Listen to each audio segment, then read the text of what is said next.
I've always been interested in virtual reality, which is why when Oculus released the developer kit 1, I got one. Just been collecting dust, and so I was thinking, well, I added a USB port to my N64, so why not connect the two? And I can't think of a better time to do it. Now with the high fidelity Apple Vision Pro that's come out, why not create a low fidelity N64 VR? And I'm using the Oculus DK1 because I think this is the best suited device for the Nintendo 64. First of all, the tracking is relatively simple. It only uses a few sensors in the headset that I can use through USB, and I don't have to do any advanced image processing in order to track the position of the headset. While it has a pretty low resolution, it's not the bottleneck here. The really simple interface that it has makes it perfect. I can just take the HDMI port off of my modded N64 here and plug that into the HDMI input on the Oculus. That'll let me send the video out to the Oculus, and I can read the sensor data back through USB.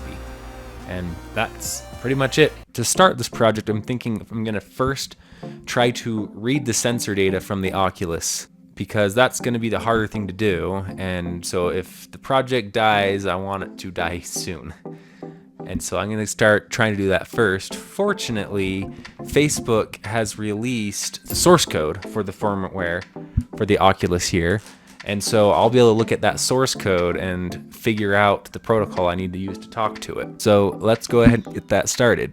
Now, the Oculus reads sensor data at about a rate of 1,000 samples per second.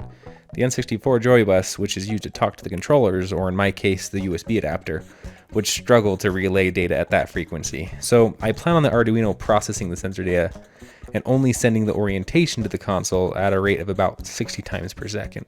Now the Oculus can talk to the N64.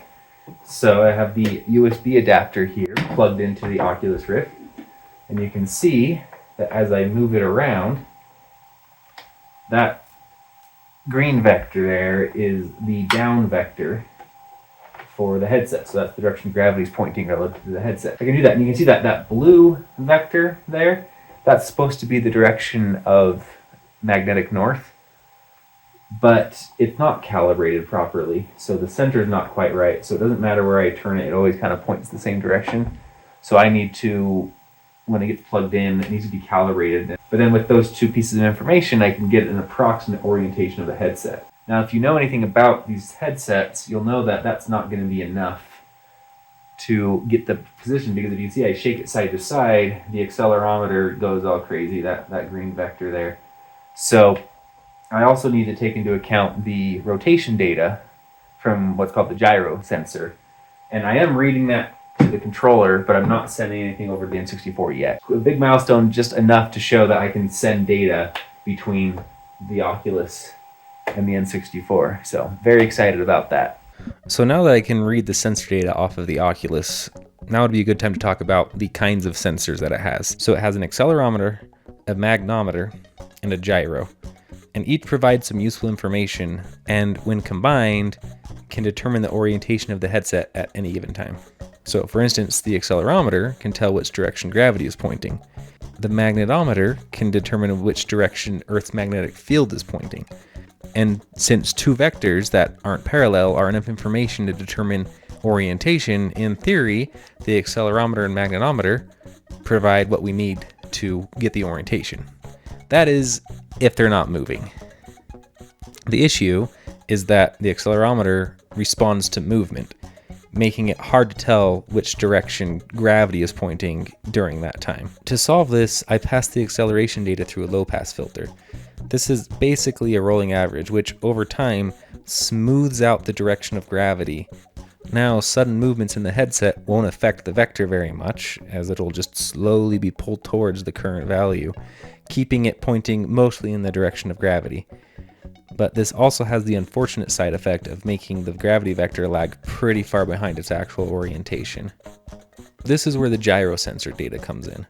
The gyro is able to measure the angular velocity of the headset at any given time. I use this information to rotate the gravity vector obtained by the accelerometer. This prevents the gravity vector from lagging behind too much, and is better in line with the actual gravity direction. the readings from the accelerometer are still averaged into this rotated gravity vector to prevent it from drifting too far from the correct value. So I just used the gyro data to keep the fast movements accurate. So as you can see, I have the head tracking working. So my head movements now map to the N64. I can detect that and render things correctly. As you can see, there is a bit of lag, but there's not much I can do about that. There's too many steps between the Oculus and the N64 and the screen. So yeah, next it's time to get it rendering. So I split the screen in half, and each half goes to a different eye, and set up the projection matrices to actually show what's going on in here. I just see a black screen right now, by the way.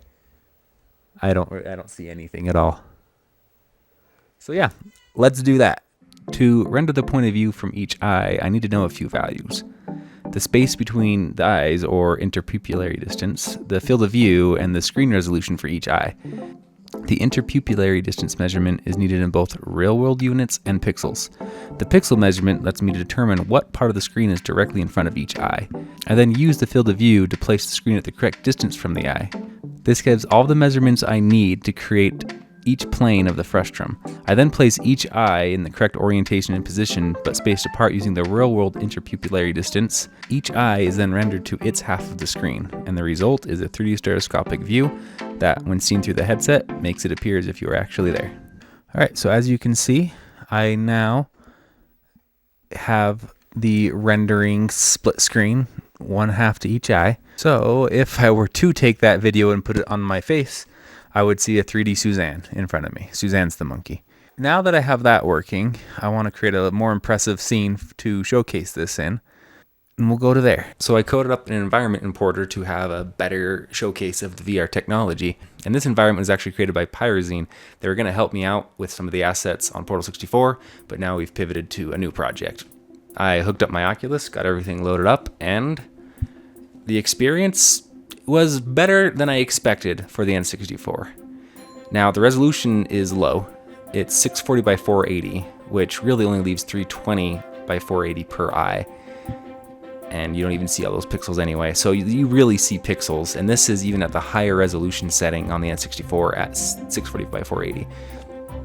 I can lower it down to 320 by 240, but doing so really makes the pixels show, and I'm not sure what I prefer, higher frame rate, blockier pixels. Either way, it is pretty motion sick inducing. There's also a pretty noticeable lag between moving the head and actually getting a response. I don't think there's much I can do about that because there's so many steps between the Oculus and the N64. So I just think that's just gonna be something that is. I had to try using the N64 VR with the Power Glove. It felt too right of a fit.